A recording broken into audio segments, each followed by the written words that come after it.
গতকালকে ভারতের দিল্লিতে যে সংবাদ সম্মেলনটি হয়েছে, সেই সংবাদ সম্মেলনে বাংলাদেশ আওয়ামী লীগের সভানেত্রী শেখ হাসিনা যে বক্তব্য দিয়েছেন এবং প্রথমবারের মতো তিনি প্রেস কনফারেন্সে সাংবাদিকদের প্রশ্নের উত্তর দিয়েছেন এবং স্বতঃস্ফূর্তভাবেও তিনি কিছু উত্তর দিয়েছেন।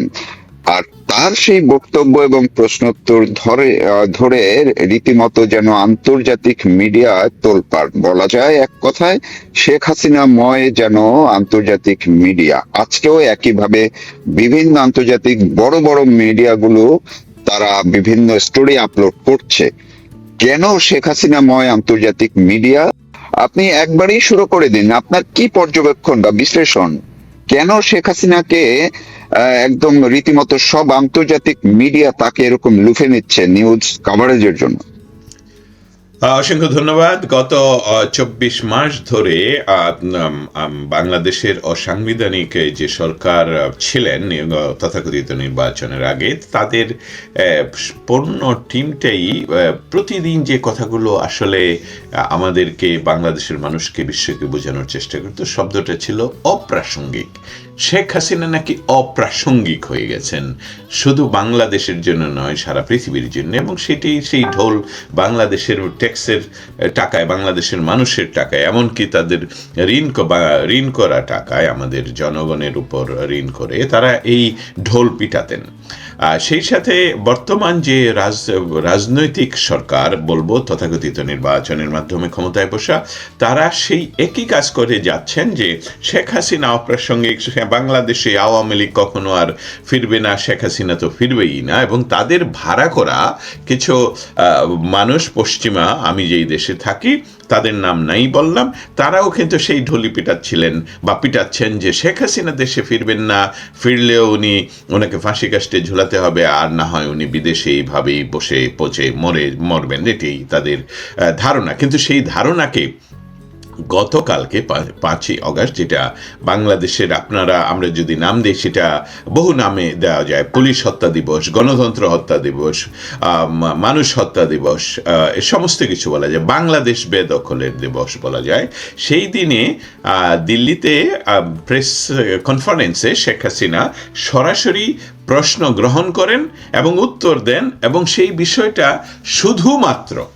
শুধুমাত্র বাংলাদেশের গণমাধ্যম যেটা প্রকাশ করেছে, সেটা সম্পূর্ণ অস্বাভাবিক, অশুদ্ধ, অডিপ্লোম্যাটিক একটি চিঠি বাংলাদেশ পররাষ্ট্র মন্ত্রণালয়ের। এছাড়া শেখ হাসিনা কি বলছেন, শেখ হাসিনার কথা তারা নিষেধ করেছেন, বাংলাদেশের গণমাধ্যম সেটা প্রকাশ করতে পারেনি, পারবে না, এবং তারা এটা করেননি। আরেকটি সংবাদ মাধ্যম বাংলাদেশে, এই সংবাদ মাধ্যমের কোনো এক কর্মী নিচে জয় বাংলা লেখাতে তাকে ইতিমধ্যে চাকরিচ্যুত করা হয়েছে। এখন চলে আসি আন্তর্জাতিক মিডিয়া, রয়টার্স থেকে আরম্ভ করে ইউ নেইম ইট, আমি সমস্তগুলোর নাম নিলে আমাদের আলোচনাটা আর কোনো প্রয়োজন নেই। সেটা পৃথিবী খ্যাত যতগুলো সংবাদ মাধ্যম আছে, আজকে সকালে ইতিমধ্যে এটা দ্বিতীয়বার মনে হয় CNN পর্যন্ত রিপোর্ট করেছেন যে বাংলাদেশের প্রাক্তন প্রধানমন্ত্রী, যিনি এক্সাইলে আছেন, তা সে দেশে ফিরলে তার এক্সিকিউটেড হতে পারেন, অর্থাৎ ওনার ফাঁসি কার্যকর হতে পারে। সেটা নিয়েও উনি ঘোষণা করেছেন, দৃঢ় সংকল্পবদ্ধ উনি, যে উনি দেশে ফিরবেনই। কিছু সংবাদ মাধ্যম তাকে আয়রন লেডির সাথে তুলনা করেছেন। আমরা আয়রন লেডি হিসাবে আমরা জানি মার্গারেট থ্যাচারকে, সেই হিসাবে তাকে তুলনা করেছেন। প্রাসঙ্গিক, শেখ হাসিনা প্রাসঙ্গিক বলেই বিশ্ব গণমাধ্যম তাকে শুধু লোফে নেয়নি, এটা বিশ্ব গণমাধ্যমের ছিল হেডলাইন নিউজ, একটি সেই মুহূর্তের হেডলাইন নিউজ। এবং এই বিষয়টা নিয়ে আলোচনা চলছে বিশ্বব্যাপী, কেন এই শেখ হাসিনা বাংলাদেশ সহ বিশ্বের কাছে প্রাসঙ্গিক। বিষয়টা হলো, লক্ষ্য করে দেখুন যে আমরা যে ভাষায় কথা বলবো বিশ্বের সাথে, সেই ভাষাটাও কিন্তু বাংলাদেশে গত 24 মাসে প্র্যাকটিস হচ্ছে না। বাংলাদেশের সাথে অন্যান্য বিশ্বের যে সম্পর্ক ছিল, বলেন কু বলেন, সম্পর্কটি ছিল ডিপ্লোম্যাটিক সম্পর্ক, সেটা এখন নেই। এখন হলো যে প্রধানমন্ত্রী না বলে আমি দেখলাম ওনাকে পরাধীন মন্ত্রী বলা হয়, বাংলাদেশের পরাধীন মন্ত্রী, মুচলেকা মন্ত্রী। অতএব প্রাসঙ্গিক শেখ হাসিনা এই জন্যে যে বাংলাদেশের মতো অতি গুরুত্বপূর্ণ একটি অঞ্চল ইন্দো প্যাসিফিক জোনে, সেইখানে উগ্রবাদের যে চারণ ভূমি তৈরি হয়েছে গত 24 বছরে, সেইটা আমেরিকান, আমি একদম সরাসরি নাম বলেই বলছি, আমেরিকান যারা আমাদের অঞ্চল নিয়ে পলিটিক্স, পলিসি, ডিপ্লোমেসি নিয়ে গবেষণা করেন, কথা বলেন, আমেরিকান রাজনীতিকে ইনফ্লুয়েন্স করেন, আমেরিকান সরকারকে উপদেশ দেন, লিখে জানান, ওপিনিয়ন জানান, তারা সকলেই বলছেন যে we can't afford another Iran in that area. এইটা হলো মৌলিক বার্তা, যে শেখ হাসিনা এতই প্রাসঙ্গিক যে বিশ্বের সকল বার্তায়, সকল গণমাধ্যমে উনি ছিলেন, এখনও আছেন, এই মুহূর্তে পর্যন্ত আছেন। আমার কাছে যে পরিসংখ্যান গত এখন থেকে প্রায় 12 ঘন্টা বা একটু বেশি সময় ছিল বিশ্বের 20 কোটি, মানে 200 মিলিয়ন মানুষ তখনও পর্যন্ত ওনার এই সংবাদের জন্য ক্লিক করেছেন, দেখেছেন, খুঁজেছেন। আমার পরবর্তীতে আরও 4-5 ঘন্টা পরে আমাকে অন্যান্য রিসোর্স থেকে আমাকে জানানো হলো এটা এখন 40 কোটির উপরে। তবে এই প্রাসঙ্গিকতার মৌলিক কারণটা হলো বিশ্বের সকল দেশের রাজনৈতিক নেতৃত্ব শেখ হাসিনার উপর নজর রাখছেন। এবং আমরা জানি কয়েকদিন আগেই সার্জিও গোর ঢাকা ঘুরে এসেছেন এবং ঢাকাতে উনি কর্মব্যস্ত ছিলেন, অনেকগুলো কাজ উনি ধাপে ধাপে কথা বলেছেন। উনি সর্বশেষ প্রধানমন্ত্রীর সাথে দেখা করেছেন। তার আগে আমরা গুঞ্জন শুনছি, আমার কাছে তার কোনো প্রমাণ নেই, তার আগে তিনি কমপক্ষে একজন আওয়ামী লীগের লিডারের সাথে, যারা বাংলাদেশে এখনো থাকতে পারছেন, তার সাথে কথা হয়েছে। অন্য সূত্র মতে উনি 2 জনের সাথে কথা বলেছেন, তার সাথে নাকি একজন নারীও ছিলেন, বাট এটা অসমর্থিত। এই সামগ্রিক বিষয়গুলো যদি আমরা ডটগুলো একসাথে করি, বাংলাদেশের যারা মেটিকুলাসলি ডিজাইন করে বাংলাদেশকে বেদখল করেছে এবং ক্ষমতা তারা নিজেরা হাতে রাখতে না পারার কারণে আন্তর্জাতিক যে কোনো পলিটিক্সের সমীকরণে যেহেতু বিএনপিকে ক্ষমতায় বসানো হয়েছে, যার জন্য তাকে বলা হচ্ছে যে পরধীন মন্ত্রী অথবা মুচলেখা মন্ত্রী, সেই কারণে তারা এত হচ্ছে, ভয় পাচ্ছে যে কেন বিশ্ব মিডিয়ায় এই কথাগুলো আসছে। আমি শুধু উদাহরণ দিয়ে এটা বলবো যে তার আগেও কিন্তু একই প্রেস ক্লাবে, একই আয়োজনে শেখ হাসিনা বক্তৃতা রেখেছেন, যদিও উনি সরাসরি প্রশ্ন উত্তর করেননি, সাংবাদিকদের সাথে কথা বলেননি, কিন্তু এত আলোড়ন সৃষ্টি করেনি। অতএব শেখ হাসিনা প্রাসঙ্গিক, বিশ্বের সকল নেতৃবৃন্দ including Washington DC Sheikh Hasina কি করছেন সেটার উপর নজর রাখছেন এবং তার ইনফ্লুয়েন্স কতটুকু তার উপরে নজর রাখছেন। এই জন্য বিশ্ব মিডিয়ার, specially Reuters, CNN, Fox, Al Jazeera, এই সংবাদ মাধ্যমগুলো যখন শেখ হাসিনার দেশে ফিরে যাওয়ার দৃঢ় সংকল্প প্রকাশ করে, তার অর্থ হলো অন্যান্য জায়গা থেকেও এটা জানতে চায় আসলে শেখ হাসিনার কি চাচ্ছেন। আমি একটু, আপনি যে এজেন্সিগুলোর নাম বললেন, Reuters, Fox, BBC, Al Jazeera, তো এই সবগুলোই তো আমরা দেখেছি যে 5ই আগস্টের সময় কিংবা তারপরে অনেক দিন পর্যন্তই শেখ হাসিনাকে পলাতক লিখেছেন, শেখ হাসিনার বিরুদ্ধেই মানুষের সেন্টিমেন্ট গ্রো করার জন্য নানান একের পর এক সিরিজ স্টোরি পর্যন্ত করেছে। তো মাত্র গত 6 মাস ধরে সবকিছু একটা পরিবর্তন হচ্ছে এবং এখন কেন সেই আন্তর্জাতিক মিডিয়াগুলোই শেখ হাসিনাকে আর পলাতক লিখছেন না, শেখ হাসিনাকে এখন অনেক বেশি গুরুত্ব দিচ্ছেন, সম্মানজনক ভাবে সম্বোধন করছেন, বিভিন্ন বিশেষণ ইউজ করছেন। এইটা কেন, এই যে পরিবর্তনটা কেন হলো? এটা আপনি তো যেহেতু স্টেট ডিপার্টমেন্টে এইসব এজেন্সির প্রতিনিধিদের সঙ্গে সার্বক্ষণিক কাজ করছেন, কি মনে হয় আপনার এই পরিবর্তনটা কেন হলো তাদের? একটি সরাসরি উদাহরণ দিই, গতকালকে আমাদের স্টেট ডিপার্টমেন্টে আমাদের অঞ্চলের যত সাংবাদিক আছে, স্পেশালি পাকিস্তানি সাংবাদিক, তারা সকলে আমাকে ফোন শুরু করে, হে দস্তগীর, অনেকদিন ধরে কথা হয়নি। তাই আমি বললাম হ্যাঁ, বিষয়টা কি, আমি জানতে চাচ্ছি আর কি, কেন হঠাৎ করে। আমরা যেহেতু স্টেট ডিপার্টমেন্টের প্রেস ব্রিফিং এই মুহূর্তে স্থিতিশীল হচ্ছে না, সেই জন্য আমাদের প্রতিদিন দেখা হয় না, প্রতিদিন সেখানে যাওয়া হয় না। বিষয়টা ছিল, তাদের প্রত্যেকের প্রশ্ন ছিল, একটা হলো ফ্রন্টিয়ার পোস্টের সাংবাদিক, খুব সিনিয়র সাংবাদিক, আর একটা হলো পাকিস্তান টুডে এর সাংবাদিক, আমার যা ধারণা, তারা দুইজনই আমাকে প্রশ্ন করলো যে শেখ হাসিনা রিটার্ন করছে, তুমি আমাদেরকে এটা নিয়ে অনলাইনে আসো, আমাদের পত্রিকা জানতে চায় বাংলাদেশের এর অবস্থা। এটা তুলে ধরলাম এই জন্যে, আজকে হয়তো বা তাদের সাথে কোনো সময় আমি কালকে করতে পারিনি, যদি সময় হয়। বিষয়টা হলো যে অপ্রাসঙ্গিক শেখ হাসিনা কখনোই ছিলেন না। আমাদের একজন ইউনুস আছেন, যাকে আমরা বলি ডক্টর ইউনুস, যাকে আমরা জানি যে বাঙালিদের মাঝে নোবেল প্রাইজ প্রাপ্ত অনেকের মাঝে একজন। সেই নোবেল প্রাইজ পাওয়া ব্যক্তি, তার নোবেল প্রাইজও কেন, সেই ব্যক্তিটার ওয়েস্টের অনেক জায়গায় ইনফ্লুয়েন্স ছিল, যেরকম একজন ভালো ছেলে, ভালো মানুষ, ভালো ব্যক্তি, সে তার এই বিষয়টাকে ব্যবহার করেছে তার নিজের টাকা খরচ করে, এমনকি ওয়াশিংটন পোস্টে সম্পূর্ণ পেজ কিনে সেখানে সে বিভিন্ন মানুষের, তার বন্ধুদের নিয়ে, তার নেটওয়ার্ক থেকে বন্ধুদের সাইন নিয়ে সে বাংলাদেশ সরকার স্পেশালি শেখ হাসিনার বিরুদ্ধে বিষোদ্গার করেছেন বহু বৎসর ধরে, স্পেশালি নির্বাচনের আগে, গত বছর নির্বাচনের আগে উনি যে বাংলাদেশের কর দিচ্ছেন না, তার জন্য যে কোর্টে নেওয়া হচ্ছে, সেটাকে তার ব্যক্তিগত আক্রোশ হিসাবে শেখ হাসিনা তাকে ব্যক্তিগতভাবে নাজেহাল করছেন, এসবগুলো সে প্রচার করেছেন। এবং এসবগুলো আসলে বিক্রি হয়েছিল ব্যক্তিগতভাবে।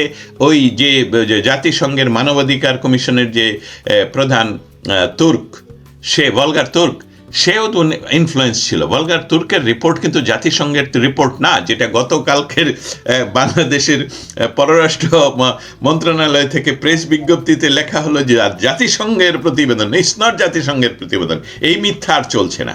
অতএব এই বিষয়গুলো যদি আমরা একত্রিত করে, আমি কিন্তু প্রশ্নটা আপনাকেও করতে পারি, যদিও অনুষ্ঠানটা আপনার, আমরা দুজনই তো এই জগতের লোক। আমরা দেখুন, আপনি যখন বললেন যে আমার এখানে খুব সকাল, আমাদের কাজ তো হলো যখন সংবাদ তৈরি হবে তখন আমার ঘুমানোর উপায় নেই, তখন আপনার ঘুমানো সংবাদ তো তৈরি হবে না। আমি যখন কাজ করব, আমি কাজ করব, আপনি কাজ করবেন, তখন যখন সংবাদ তৈরি হবে। অতএব শেখ হাসিনার বিরুদ্ধে সারা পৃথিবীকে যেভাবে খেপিয়ে তোলা হয়েছিল, সেইটা ইতিমধ্যে তাদের নিজস্ব ব্যবস্থাপনায় এবং আন্তর্জাতিক মিডিয়ার বিভিন্ন সংবাদে, এবং একজন মানুষ, সে যদি আসলেই স্বৈরাচার হতো, সে যদি আসলেই খুনি হতেন, এই শব্দটা আমি ব্যবহার করলাম, আমরা ওইটা ব্যবহার করব না, তাহলে তো তার এই দুঃসাহস থাকার কথা নয় বুকে যে আমার ফাঁসি হোক, আমার জেল হোক, তোমরা জেলের প্রস্তুতি করো, আমি দেশে ফিরবই, আমি জনগণের জন্য, বাংলাদেশের মানুষ আমাকে ভালোবাসে, আমি বাংলাদেশের মানুষের কাছে ফিরে যাব এবং তাদের জন্য জীবন উৎসর্গ করব। এই বিষয়টা কিন্তু একদিনে ঘটেনি। শেখ হাসিনার প্রতিটা মুহূর্তের বিষয়টা ছিল স্থিতিশীল। আপনি তসলিমা নাসরিনের স্টেটমেন্ট দেখেছেন গত 24 ঘন্টায়। অতএব পশ্চিমা বিশ্ব, যারা আমাদের অঞ্চলকে, তারা পৃথিবীতে যেমন মধ্যপ্রাচ্য তাদের জন্য খুবই ইম্পর্টেন্ট, বর্তমান সময়ে আগামী 200-300 বছর ধরে আমাদের অঞ্চল হলো এই ধরনের খুবই ইম্পর্টেন্ট, মানে ইন্দো প্যাসিফিক, এবং বাংলাদেশের অবস্থান খুবই একটি গুরুত্বপূর্ণ অবস্থান। সেখানে শেখ হাসিনার মতো নেত্রী, তার সাথে তাদের যে বিচ্ছিন্নতা তৈরি করা হলো ডক্টর ইউনুস, এবং সেইটা ফিরে আসছে প্রাসঙ্গিক হিসাবে যে শেখ হাসিনাই বাংলাদেশ তথা এই অঞ্চলের নেতৃত্ব দিতে জানে এবং বুঝে, এবং সেখানে স্থিতিশীল পরিস্থিতি না থাকলে চায়নার সাথে পশ্চিমাদের যে শব্দটা, এটাই বলা প্রয়োজন যে যে যে বাণিজ্যিক যুদ্ধ, যেই যুদ্ধে যে পশ্চিমারা যদি হেরে যায়, তাহলে একচ্ছত্রভাবে ভারত, রাশিয়া এবং চায়নার দখলে চলে যাবে পৃথিবী। তার জন্য বাংলাদেশের এই পয়েন্ট খুবই ইম্পর্টেন্ট, এবং শেখ হাসিনা প্রাসঙ্গিক। এই জন্যই বিশ্বের সমস্ত দেশের নেতারা এবং পশ্চিমা সংবাদ মাধ্যমগুলো শেখ হাসিনাকে গুরুত্ব দিচ্ছেন।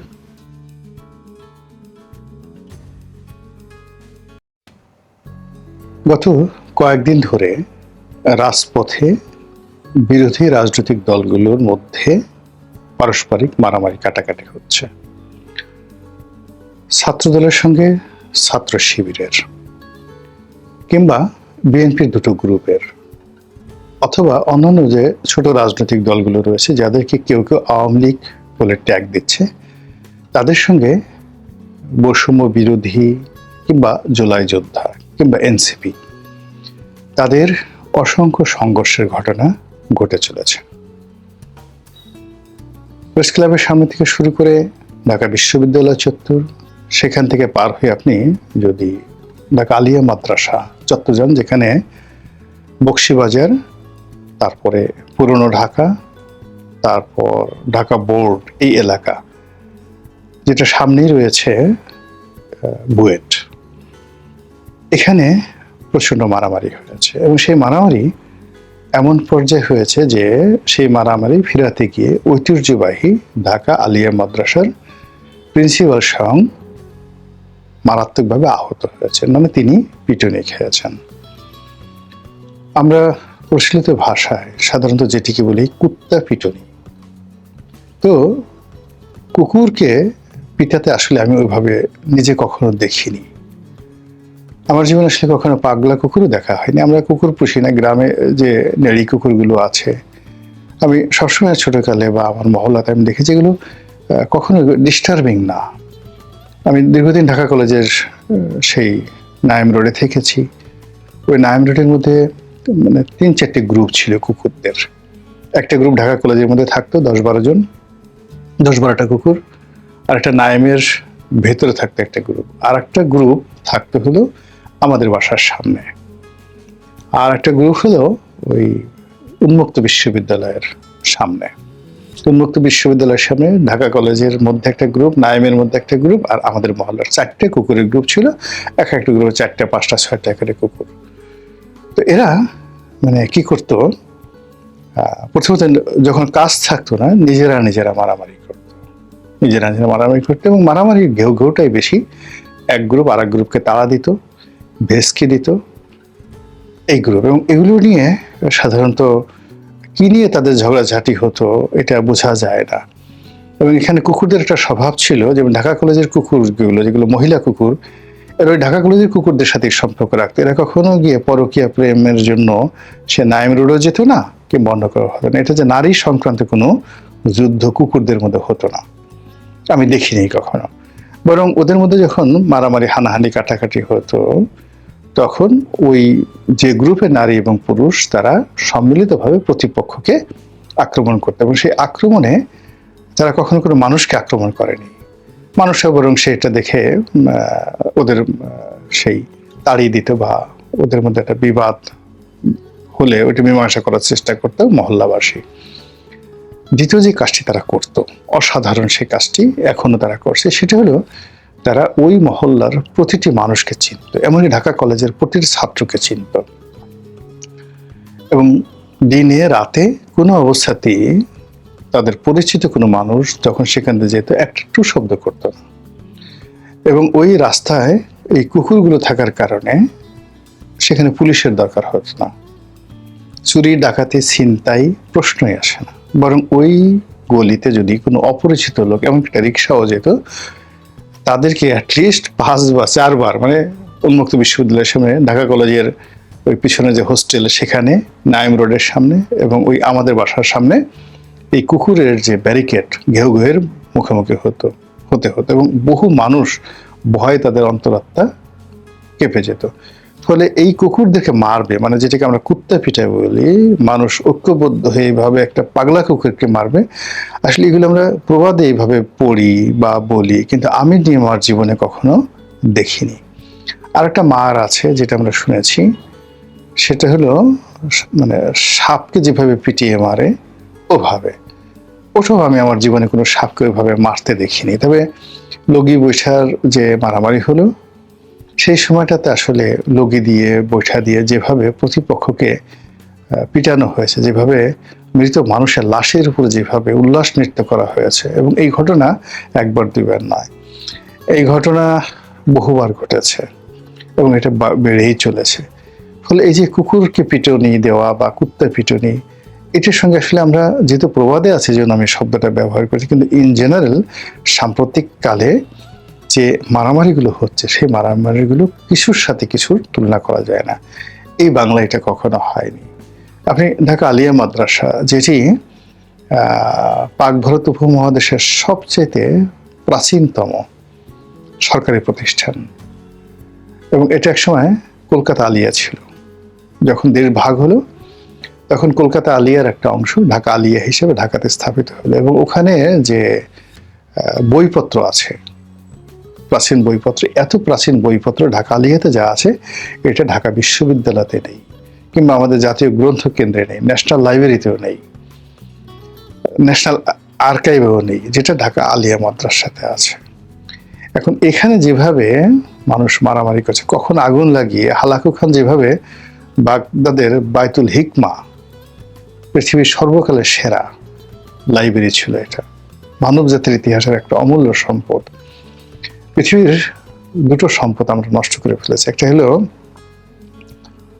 আলেকজান্দ্রিয়ার তে আগুন লাগিয়ে মিশরের একটা লাইব্রেরি পুড়িয়ে দেওয়া হয়েছিল। দ্বিতীয় যেটা আছে সেটা হলো হালাকু খান 12শো শতাব্দীতে বায়তুল হিকমা, যেটা বাগদাদে ছিল।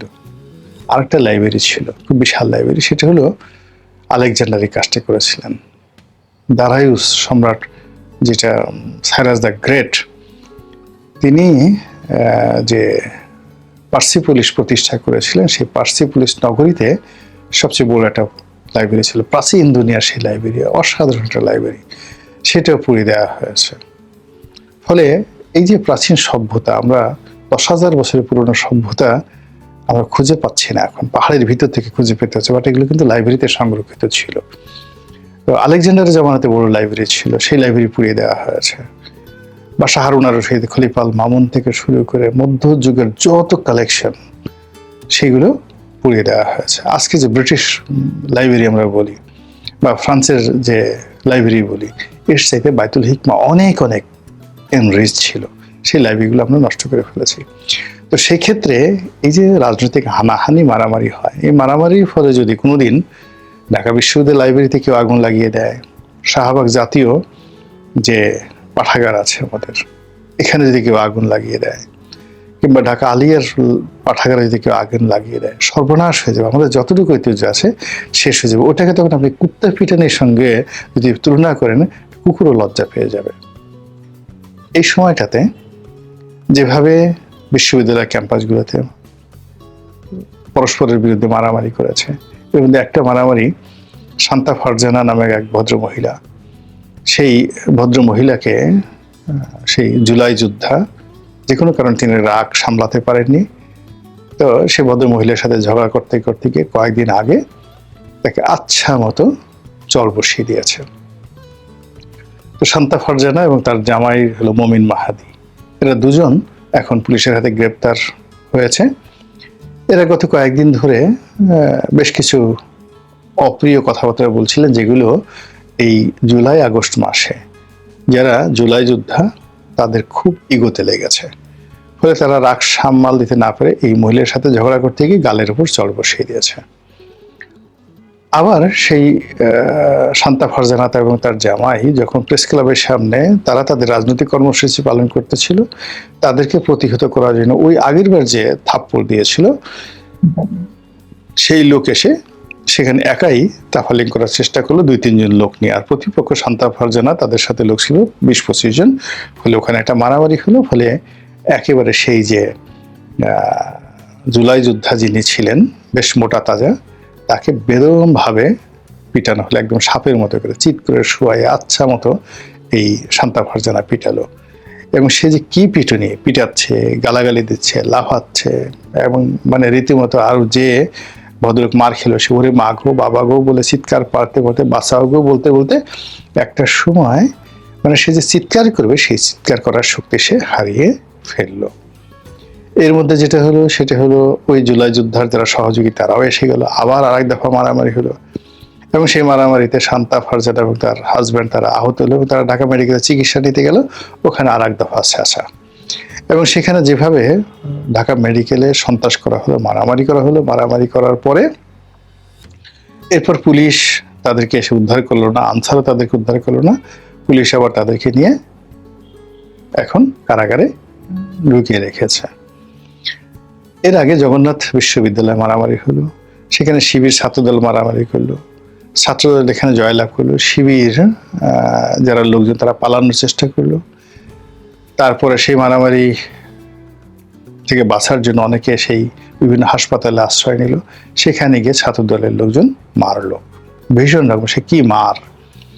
তারপর এই মারামারি আবার ছড়িয়ে পড়লো সেই যাকে বলা হয় ঢাকা আলিয়া মাদ্রাসাতে। সেখানে যুবদল নেতা নয়ন মানে সেই নিজের দলের যারা লোকজন তাদেরকে অর্গানাইজ করার জন্য তিনি লাঠি হাতে হেলমেট মাথায় দিয়ে মানে রীতিমতো যুদ্ধের বেশে সেখানে উপস্থিত হয়ে তিনি সেই লড়াইয়ের নেতৃত্ব দিলেন এবং সেখানে বিজয়ী হলেন। আবার অন্যদিকে এই যে ঢাকাতে যে জগন্নাথ এবং আলিয়াতে যে মারামারিগুলো হলো, এই মারামারির ধারাবাহিকতায় দুটো ঘটনা ঘটলো। ঢাকার বাইরে যে মারামারিটা প্রথম শুরু হয়েছিল রোকিয়া বিশ্ববিদ্যালয় রংপুরে, আবু সাইদ যে বিশ্ববিদ্যালয়ে পড়াশোনা করতেন, সেখানে শিবির ছাত্র দলের লোকদেরকে পিটিয়ে ক্যাম্পাস থেকে পিটিয়ে বের করে দিল। কিন্তু ঢাকাতে যখন জগন্নাথ এবং আলিয়াতে ছাত্রদল সফল হলো, তখন ওখানকার ছাত্রদলটা রিঅর্গানাইজ হয়ে আবার ক্যাম্পাসের দখল নিল এবং ছাত্রদলকে সেখান থেকে বের করে দিল, ছাত্র শিবিরকে বের করে দিল। এই যখন অবস্থা হলো, ঠিক সেই সময়টাতে আবার রাজশাহী বিশ্ববিদ্যালয় উত্তেজিত দেখা দিল। এটা 4 তারিখের ঘটনা, আগস্ট মাসের 4 তারিখের ঘটনা। একদিকে ছাত্রদল মিছিল করছে, অন্যদিকে শিবির মিছিল করছে, এবং যে কোনো সময় সংঘর্ষ হলে রাজশাহীতে রক্তের বন্যা বয়ে যেত। এর কারণ ওখানে শিবির জামাতের প্রচুর শক্তিমত্তা রয়েছে শহরে এবং শহরের বাইরে। তো ওখানে যদি ছাত্রলীগ আবার শিবিরের সাথে মিশে যায় বা ছাত্র দলের সাথে মিশে যায়, তাহলে ওখানে রক্ত গঙ্গা বয়ে যাবে। কিন্তু ওটা 5 তারিখ অনুযায়ী আজকে সারাদিন ওটা স্টপ ছিল। এর মধ্যে আবার 4 তারিখে বরিশাল বিশ্ববিদ্যালয়ে 5 তারিখে বোধহয় মারামারি হয়েছে, বরিশাল বিশ্ববিদ্যালয়ে মারামারি হয়েছে ছাত্র শিবিরের মধ্যে আর ছাত্র দলের মধ্যে। এখন এই মারামারি যদি সেই ঢাকা বিশ্ববিদ্যালয়ে এসে শুরু হয়ে যায় বৃহস্পতিবারে, চট্টগ্রাম বিশ্ববিদ্যালয় শুরু হয়, এখানে মানে চট্টগ্রাম বিশ্ববিদ্যালয় এবং ঢাকা বিশ্ববিদ্যালয় এবং জাহাঙ্গীরনগর বিশ্ববিদ্যালয়, এই 3টি প্রতিষ্ঠানে যদি এই মানে হানাহানি মারামারি বেড়ে যায়, কেটে যেতে রাজনৈতিক নেতৃবৃন্দ ইচ্ছা করে এটা দমাতে পারবেন না। এ কারণ হলো আমাদের এই তারুণ্য মানে এটা বাঁধ ভাঙা জোয়ারের মতো, একবার যদি বাঁধ ভেঙে যায় তাদেরকে আর আটকানো যায় না।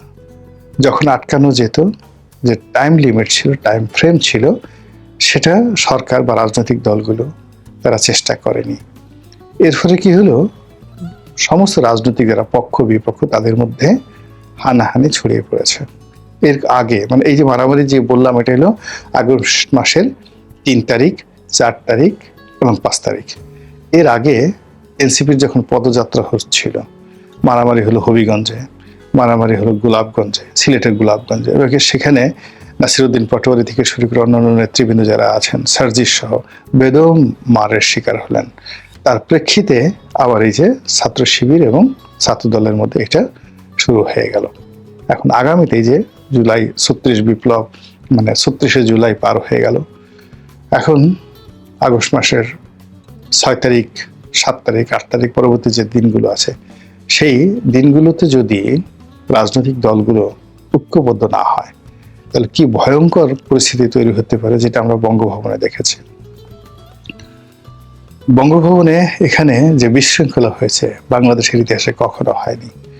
এখানে পরস্পর বিরোধী 2 পক্ষ তারা বঙ্গভবনে বসে যেভাবে পরস্পরের দিকে তেড়ে আসছে, মারামারি শুরু হয়ে গেছে। বিদেশি যারা ছিলেন, আমন্ত্রিত অতিথি, বিভিন্ন রাষ্ট্রদূত যারা ছিলেন, তারা রীতিমতো সন্ত্রস্ত হয়ে ভয়ে সেখান থেকে হুড়মুড় করে যেভাবে দৌড়ে পালালেন, বঙ্গভবন থেকে পালালেন, সবচেয়ে নিরাপদ জায়গা, সবচেয়ে স্যাক্রেড জায়গা, পবিত্র জায়গা, যেখানে রাষ্ট্রের সবচেয়ে সম্মানিত ব্যক্তি থাকেন রাষ্ট্রপতি রূপে, এবং এখন যিনি আছেন মেজর হাফিজ, বর্ণাঢ্য ব্যক্তিত্বের অধিকারী, পলিটিক্যাল ক্যারিয়ার অধিকারী, যার সঙ্গে একটি গণতান্ত্রিক সরকারের সমর্থন আছে, এবং যিনি একজন নির্বাচিত সংসদ সদস্য, জাতীয় সংসদের স্পিকার, 7 বার 7 টাইমস তিনি মেম্বার অফ পার্লামেন্ট হয়েছেন। তার বাবা এমপি ছিলেন 4 বার। তো সেই মানুষটি যখন বঙ্গভবনের নেতৃত্বে, তিনি তো শাহাবুদ্দিন চুপ্পু নন কিংবা অন্য কোনো ব্যক্তি নন, একজন একেবারে রণাঙ্গনে বীর মুক্তিযোদ্ধা, বীর প্রতীক। তিনি বাংলাদেশের একজন কৃতি ফুটবলার, ক্যাপ্টেন, জাতীয় দলের ক্যাপ্টেন। মানে মেজর হাফিজ সবকিছু বাদ দেন, একজন ফুটবল প্লেয়ার হিসেবে তার কোটি কোটি ভক্ত দর্শক আছে।